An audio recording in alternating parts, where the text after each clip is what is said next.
Bem-vindos a esta nossa análise. Hoje, a gente vai mergulhar num tema bem central da vida, né? A sexualidade humana.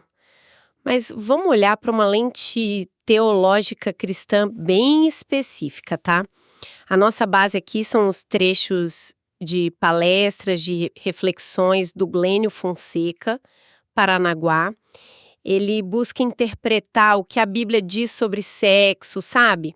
Qual o propósito, os desafios.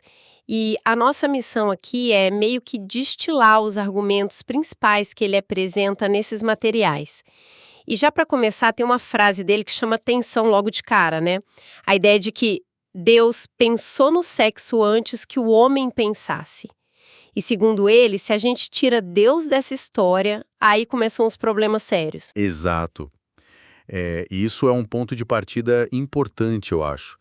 Porque a visão que ele traz não é para demonizar o sexo, né? Pelo contrário, a ideia é que o sexo tem uma origem e um propósito divino. Mesmo que a gente, como ser humano, às vezes se atrapalhe todo com isso, né? O problema seria mais o nosso descontrole e não a criação em si. Entendi. Faz sentido. Então vamos aprofundar isso. O primeiro ponto forte que aparece é justamente essa ideia da origem divina e do propósito original. A tese é: sexo foi criado por Deus, é algo bom, uma bênção, não é para ser visto como algo sujo, pecaminoso. Isso. E ele contrasta isso, né, com visões históricas que pegaram pesado, tipo, ele menciona agnosticismo, maniqueísmo, umas filosofias antigas que viam o corpo meio mal, sabe? E até umas restrições bem fortes na Idade Média. Sim, essas visões que desvalorizavam o corpo, né? Exatamente. E a base bíblica para dizer que é bom tá lá em Gênesis capítulo 1 e 2. Ali descreve Deus Elohim, que é um plural em hebraico, né? Talvez indicando majestade, criando o ser humano Adamá, que é meio coletivo, da terra, a imagem dele. E essa imagem se manifesta como Zakar, macho, e Nequebá, fêmea. Homem e mulher. Isso. E o ponto crucial que ele ressalta é: isso acontece antes da queda. Antes do pecado entrar na história. O sexo, a diferença, a união, já estava no plano original. Ele até faz uma distinção, sabe? Humanos e animais procriam sexualmente. Anjos, não. Seriam criados um a um sem essa reprodução. Interessante essa distinção. E dentro desse plano original, ele detalha as finalidades do sexo. São 3, né? Isso, 3 finalidades que ele aponta como legítimas ordenadas por Deus. A primeira seria o conhecimento e relacionamento. Ele usa Gênesis 4 e conheceu Adão a Eva, sua mulher. Exato. E esse conhecer, o verbo yadá, em hebraico, ele interpreta como algo muito mais profundo que só o ato físico. Tipo uma intimidade total, né? Uma entrega, uma descoberta mútua. Exatamente. Uma conexão que envolve o ser inteiro, não só o corpo. Bem relacional mesmo. Legal. A segunda finalidade que ele aponta é o prazer. E o exemplo que ele usa para isso é até surpreendente, né? Sara. Pois é. Sara, lá em Gênesis 18, já bem idosa, quando ouve que vai ter um filho, ela pensa: terei ainda prazer. E ele usa isso para dizer que o prazer mútuo no sexo é legítimo, uma dádiva. Isso mesmo. Inclusive o prazer feminino, o que, vamos combinar, né? Historicamente, muitas vezes foi negado ou, sei lá, visto com desconfiança. Com certeza. Era muito focado só na procriação, né? Exato. E essa passagem de Sara desafia isso. Mostra que o prazer está ali, faz parte do presente original de Deus. Faz todo sentido. E a terceira finalidade, então? A criação ou procriação. Aí sim ligada ao mandamento de Gênesis 1. Sede fecundos, multiplicai-vos. A capacidade de gerar filhos, dar continuidade à humanidade. Certo. Conhecimento, prazer e procriação. Mas olha que interessante a nuance que ele coloca. Mesmo que um casal não possa ter filhos por qualquer motivo, as outras 2 finalidades, o conhecimento íntimo, o prazer compartilhado, continuam super válidas. Essenciais até. Entendi. Então, a procriação é uma das finalidades, mas talvez não a única ou a principal para o dia a dia do casal. Parece que sim, o foco relacional, essa coisa do conhecer, parece ter um peso muito grande na visão dele. Essa visão de uma origem positiva, com várias facetas, é bem marcante. Mas a gente sabe que a experiência humana com o sexo tem muita tensão, muito problema, né? Como que os materiais explicam essa distorção toda? Aí entra a queda, o pecado lá em Gênesis 3. Esse é o ponto de virada, segundo a análise. O momento-chave é quando Adão e Eva comem o fruto. Diz que abriram-se então os olhos de ambos e perceberam que estavam nus. Aquilo que era natural, sem malícia, de repente vira motivo de... Vergonha. Exatamente. Vergonha, constrangimento. E as folhas de figueira que eles usam para se cobrir, ele interpreta como um símbolo, sabe, as primeiras máscaras. Máscaras? Como assim? Tentativas de esconder a vulnerabilidade, a culpa, a identidade real depois de desobedecer. Esconder quem eles realmente se tornaram. Nossa, profundo isso. E tem uma conexão teológica que ele faz, que é bem interessante. Ele liga a descrição da tentação lá no Éden, O fruto, né? que era bom para comer, agradável aos olhos. E isso, bom para comer, apelo físico, agradável aos olhos, apelo visual, e desejável para dar entendimento, apelo de poder, de conhecimento. E ele conecta isso com o que o apóstolo João escreveu bem depois, lá em 1 João 2,16. Ah, as concupiscências. Exato. A concupiscência da carne, desejos físicos fora de ordem, a concupiscência dos olhos, cobiça visual, querer o que vê, e a soberba da vida, orgulho, querer ser independente de Deus. Essa tríade seria então a raiz de onde brotam as distorções da sexualidade. Entendi. Então a queda meio que contaminou o desejo original. Isso.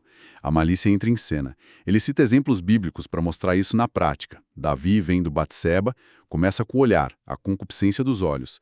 E o próprio Jesus, em Mateus 5, dizendo que olhar para alguém com intenção impura já é adultério no coração. A intenção passa a ser o problema. Faz sentido. A queda introduziu essa inclinação para o mau uso daquilo que Deus criou bom. E um dos textos coloca essa luta com a sexualidade num contexto maior, né? Fala de 3 grandes lutas humanas. Sim, isso ajuda a situar a questão. Não é um problema isolado. Quais são essas lutas? A primeira é a luta carnal. Aí entram os instintos básicos, comida e sexo. A segunda é a luta psíquica. Essa tem a ver com busca por poder, por fama, reconhecimento. E a terceira é a luta espiritual, que gira em torno do dinheiro e da adoração. A quem a gente serve, né? Onde está o nosso altar? Entendi. Carnal, comida, sexo. Psíquica, poder, fama. E espiritual, dinheiro, adoração. E o sexo está na primeira. Exato, na luta carnal. Ligada aos desejos que são naturais, mas que podem ir para o lado certo ou para o errado. Ele até sugere que essas 3 áreas, pão, carne, poder, glória, riqueza, adoração, lembram as tentações de Jesus no deserto. São desafios universais depois da queda. Interessante essa conexão. Então, diante dessa realidade humana, com essa inclinação para a distorção, qual seria o lugar certo para a expressão sexual segundo essa interpretação bíblica? Os textos apontam claramente para o casamento. Aí eles vão muito para 1 Coríntios 7. Ah, sim. Aquele capítulo que fala bastante sobre isso. O que ele destaca dali? Primeiro, o dever mútuo. O marido conceda à esposa o que lhe é devido e, semelhantemente, a esposa ao marido. É uma via de mão dupla. E também a ideia de posse mútua dos corpos.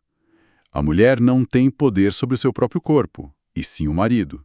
E também, semelhantemente, o marido. Ninguém é dono sozinho do próprio corpo dentro do casamento, a ideia é essa. Exato. É uma entrega mútua, uma pertencente mútua, dentro da aliança. A reciprocidade é muito forte aí. E tem aquela advertência prática também, né? Sobre não se privar um ao outro. Sim, exceto se for por acordo, por um tempo, para orar. Mas a regra é a união. E o motivo é bem direto, para que Satanás não vos tente por causa da vossa incontinência. Ou seja, para não dar brecha para a tentação por causa da falta de controle que pode surgir na privação. Faz sentido.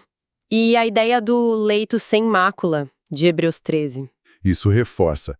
Dentro do casamento, a relação sexual é honrosa, é pura, não tem mancha, é o lugar designado por Deus para isso. Mas essa análise vai além do pode ou não pode, né? Fala muito de respeito, de amor. Com certeza. Alerta muito contra usar o sexo como uma ferramenta, tipo para punir, para barganhar, para controlar o outro. Ele menciona um termo frigidez psíquica. Já ouviu falar? Não com esse nome. O que seria? É quando um dos dois, por causa de mágoa, ressentimento, falta de comunicação, se fecha emocionalmente e sexualmente. Às vezes nem percebe, mas usa essa retração como uma forma de dar o troco, de controlar, de mostrar que está insatisfeito. Uma corda curta, como ele diz. Nossa, isso é sério. Muito. E aí ele diferencia bem o desejo, que pode ser só instinto, até egoísta, do amor bíblico, o ágape. O amor que busca o bem do outro, que respeita, que espera, que se doa, que não vê o outro como um objeto para satisfação própria. Sexo sem esse amor vira coisificação, né? Entendi. O amor é o tempero essencial ali. Ok, isso cobre a visão do sexo no casamento. Mas e a luta? Aquela luta carnal, o desejo que parece incontrolável para muita gente. Qual a saída que os materiais apontam? A abordagem é bem contraintuitiva para o nosso esforço próprio, sabe? Não é tente mais forte. Ah, não? E o que é, então? É um caminho de fé em 3 passos, basicamente. Primeiro, reconhecer que sozinho você não consegue. Nada posso fazer por mim mesmo. É admitir a própria incapacidade. Reconhecer a dependência. Isso. O segundo passo é meio que consequência. Desistir do esforço próprio como a solução. Eu jogo a toalha. Admitir que sua força de vontade não vai dar conta. Quebrar orgulho, né? Exatamente. E aí vem o terceiro passo. Confiar exclusivamente no poder de Cristo agindo em você. Só Cristo pode fazer isso em mim, por mim, através de mim. E como isso funciona na prática? Ele cita alguma base bíblica para isso? Sim, Colossenses 3.5 é chave. Diz para fazer morrer ou mortificar a nossa natureza terrena. A prostituição, a impureza, a paixão lasciva. Fazer morrer. Isso soa meio pesado. É tipo se negar tudo. Não é bem um ascetismo de negar a humanidade, sabe?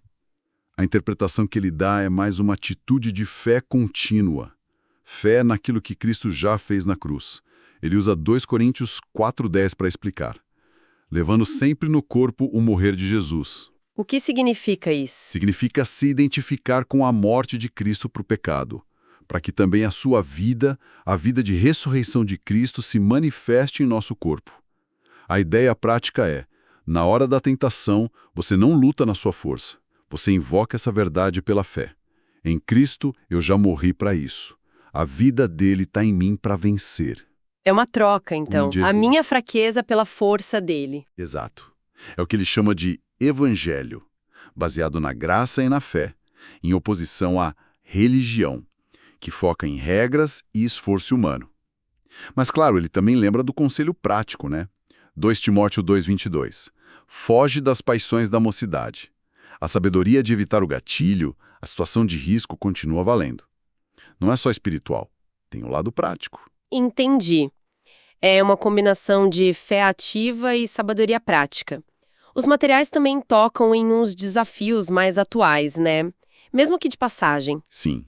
Mencionam algumas coisas do nosso tempo. A desinformação sobre sexo, por exemplo. Ele usa o exemplo do Jaime Kemp, que diz ter aprendido sobre sexo na rua, com TV, pornografia, porque não tinha orientação em casa. Nossa, que triste. E a pornografia em si? É citada como um problema sério. Usam o termo bíblico lascívia para descrever essa excitação viciosa que ela gera e tocam em temas bem pesados, como exploração sexual, até pode, que uma das fontes de desenvolver gente poderosa. Pesado mesmo. E sobre os relacionamentos hoje? Observam mudanças nos pais, às vezes permissivos demais, e problemas dentro dos casamentos. Muita falha de comunicação, aquela insatisfação que leva a pensar que a grama do vizinho é mais verde, sabe? A tentação da infidelidade. E como ele conecta esses problemas atuais com a visão geral que apresentou? A leitura que ele faz é que tudo isso é sintoma, né? sintoma de um afastamento daquele propósito original de Deus para a sexualidade e para os relacionamentos. Tem uma história forte que ele conta, de um pastor que foi traído pela esposa. Nossa. E quando ele foi buscar ajuda, foi confrontado não só com a dor da traição, mas com a parte dele na história. A ausência emocional, as carências dela que ele talvez não supria. Uau! Isso é forte. Ele usa isso para mostrar como a dinâmica do casal é crucial. A negligência mútua abre brechas para problemas bem sérios, como a infidelidade. Não é justificar o erro do outro, mas chamar a responsabilidade mútua dentro da relação. Entendi.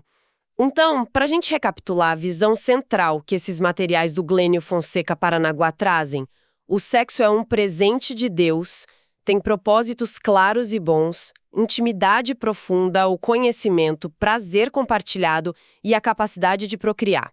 Mas esse presente foi distorcido pela queda, trazendo vergonha, culpa, desejos descontrolados. O lugar legítimo e santo para a expressão sexual é o casamento. E para lidar com o descontrole, a chave não é a força de vontade, mas a fé.